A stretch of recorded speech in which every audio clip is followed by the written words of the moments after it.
ಶಿವಮೊಗ್ಗ ಜಿಲ್ಲೆಯ ಸಾಗರದ ಶರಾವತಿ ಹಿನ್ನೀರಿನಲ್ಲಿ ನಿರ್ಮಾಣವಾಗಿರುವ ದೇಶದ ಎರಡನೆಯ ಅತಿ ಉದ್ದದ ಕೇಬಲ್ ಸೇತುವೆಯಾದ ಸಿಗಂದೂರು ಸೇತುವೆಯನ್ನ ಕೇಂದ್ರ ರಸ್ತೆ ಸಾರಿಗೆ ಸಚಿವ ನಿತಿನ್ ಗಡ್ಕರಿ ಅವರು ಲೋಕಾರ್ಪಣೆ ಮಾಡಿದರು.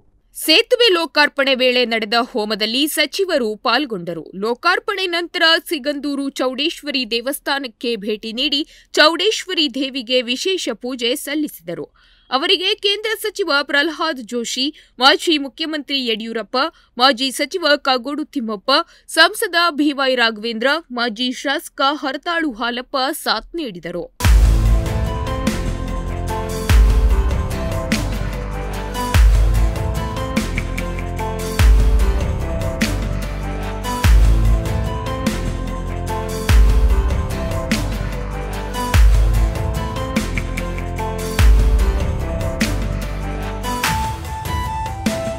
ದೇವಸ್ಥಾನದಲ್ಲಿ ನವಚಂಡಿಕಾ ಹೋಮದ ಪೂರ್ಣಾಹುತಿ ನೆರವೇರಿಸಲಾಯಿತು.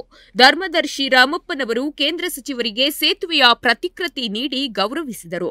ಸೇತುವೆ ಲೋಕಾರ್ಪಣೆ ಜೊತೆಗೆ ಶಿವಮೊಗ್ಗ ಜಿಲ್ಲೆಯ ವಿವಿಧ ಭಾಗಗಳ 2056 ಕೋಟಿ ರೂಪಾಯಿ ವೆಚ್ಚದ ವಿವಿಧ ಯೋಜನೆಗಳಿಗೆ ಸಚಿವರು ಚಾಲನೆ ನೀಡಿದರು.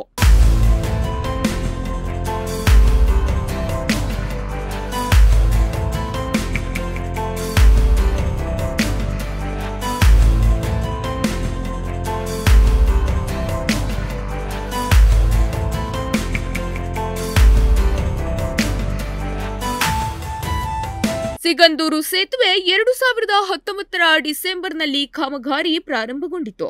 2.44 ಕಿಲೋಮೀಟರ್ ಉದ್ದದ ಕೇಬಲ್ ಸೇತುವೆ ಇದಾಗಿದ್ದು, ಅಗಲ 16 ಮೀಟರ್, ಸೇತುವೆ ಫುಟ್ಪಾತ್ 21.5 ಮೀಟರ್ ಇದೆ. ಸಂಪರ್ಕ ರಸ್ತೆ 1.5 ಕಿಲೋಮೀಟರ್ನಿಂದ 3 ಕಿಲೋಮೀಟರ್ ಇದ್ದು, ಉಕ್ಕಿನ ಕೇಬಲ್ ಉದ್ದ 470 ಮೀಟರ್, ಕೇಬಲ್ ಎತ್ತರ 38.50 ಮೀಟರ್ ಇದೆ. 473 ಕೋಟಿ ರೂಪಾಯಿ ವೆಚ್ಚವಾಗಿದೆ. ದಿಲೀಪ್ ಬಿಲ್ಡ್ಕಾನ್ ಎಂಬ ಕಂಪನಿಯಿಂದ ಸೇತುವೆ ನಿರ್ಮಾಣವಾಗಿದೆ.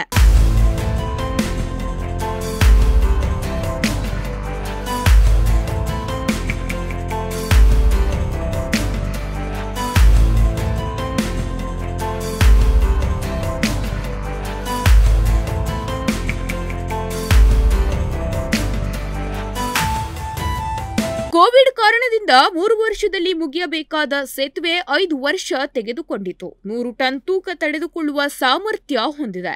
ಗುಜರಾತ್ನ ಓಕಾ ಬಳಿ ನರ್ಮದಾ ನದಿಗೆ ನಿರ್ಮಿಸಿದ ತೂಗು ಸೇತುವೆ ಬಳಿಕ ದೇಶದಲ್ಲಿ ನಿರ್ಮಾಣಗೊಂಡ ದೇಶದ ಎರಡನೇ ಅತಿ ದೊಡ್ಡ ಕೇಬಲ್ ಸೇತುವೆ ಇದಾಗಿದೆ.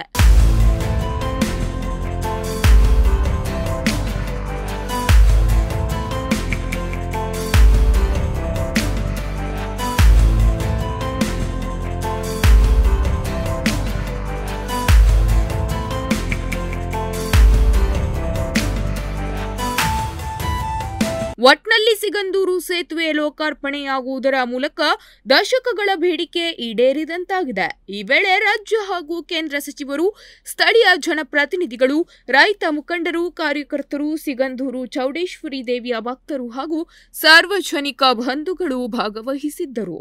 Nudisiri news desk Honnavar.